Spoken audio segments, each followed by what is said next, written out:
Huzur, Brother Muhammad's question is based on verse number 103 from Surah Al-Baqarah, chapter number 2. A'udhu billahi minash shaitanir rajim. Bismillahir rahmanir rahim. Wattabau ma tatlu ash-shayatinu ala mulki Sulaymana wa ma kafara Sulaymanu walakinna ash-shayatina kafaru yuallimuna an-nasa as-sihra wa ma unzila ala al-malakaini bi Babila Harut wa Marut wa ma yuallimani min ahadin hatta yaqula innama nahnu fitnatun fala takfur fayata'allamuna minhuma ما يفرقون به بين المرء وزوجه وما هم بضارين به من أحد إلا بإذن الله ويتعلمون ما يضرهم ولا ينفعهم ولقد علموا لمن اشتراه ما له في الآخرة من خلاق ولبئس ما شروا به أنفسهم لو كانوا يعلمون. Translation is and they pursue the course which the rebellious men followed during the reign of Solomon. And Solomon did not disbelieve, but it was the rebellious ones who disbelieved, teaching people falsehood and deception. And they pursue what was revealed to the two angels in Babylon, Harut and Marut. But these two taught no one until they had said, "We are but a trial. Do not therefore disbelieve." So men learnt from them that by which they made a difference between a man and his wife, but they harmed no one thereby, except by the command of Allah.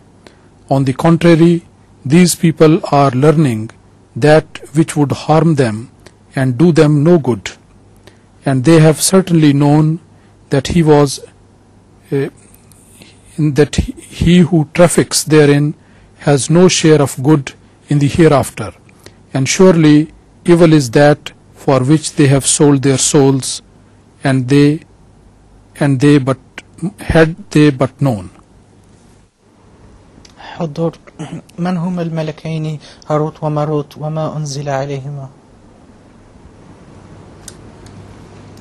You should understand the background of the conspiracy against Hazrat Sulaiman, which had started by the end of his reign. And during that conspiracy, people were being incited to rebel against Hazrat Sulaiman alayhi salatu wasalam. Now this is the general background. Two angels means two godly people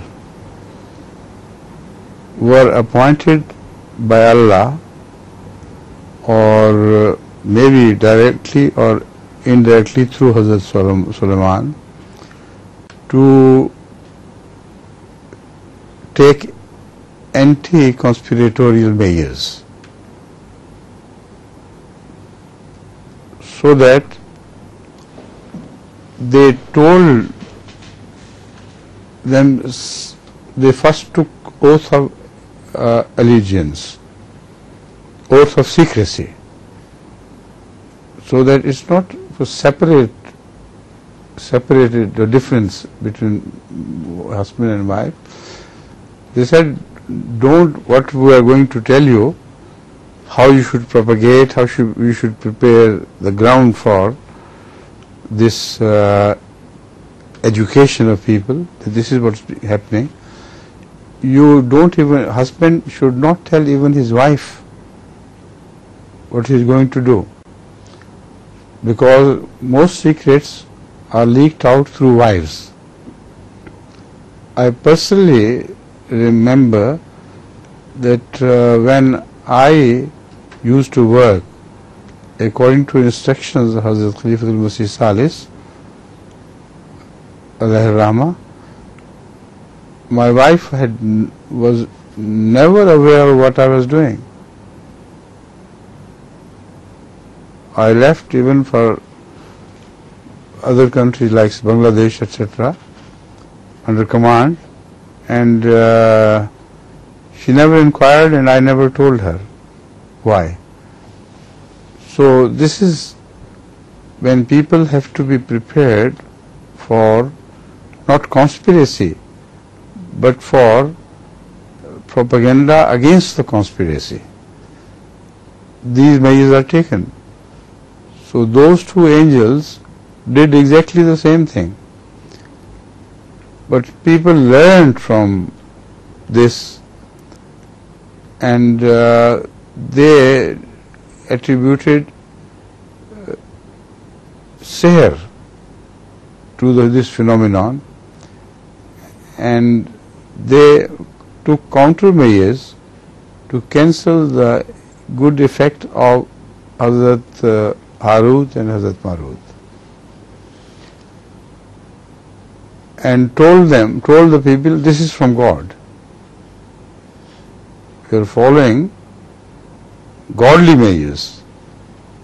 So the whole question got so confused that I think ultimately this conspiracy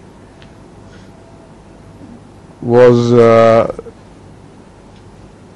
cause of the downfall of Solomon's government.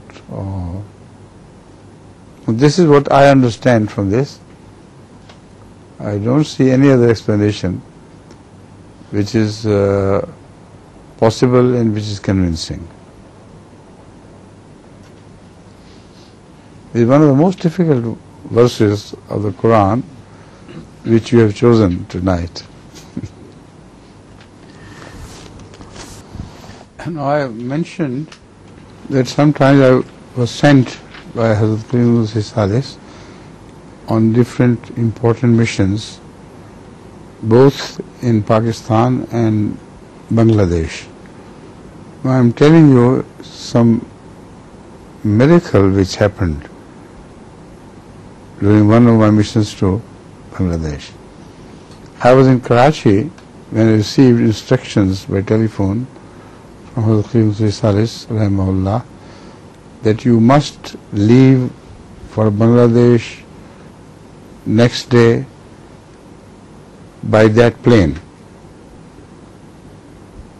So I decided to go, went to the ticket office, and they said there is no room at all. All tickets are booked. I said, put me on chance. They told me that on chance there are 30 people ahead of you, 30 or thereabout. I said, put me at the end of this list. So they did so, and some relatives of mine took me to the airport to see me off. And when they saw this position, they said, it's impossible, let's return. I said, no, you return, I'm not going to return. So I waited there until all the plane was full. One or two in the chance who received the chance, they had also left. And it was announced that the plane is about to leave. All doors closed. Then they told me, now, look here, don't be stupid, let's go back. I said, you go back, I'm not going. And amazingly, just last minute, it was announced that it was a counting mistake and one seat is still free. So if there is then someone waiting, it was only I who was waiting. So I ran and took the plane. It's a sign of the truth of Khalifa. He must have full support on divine help. So wherever he sent me, Allah supported me fully.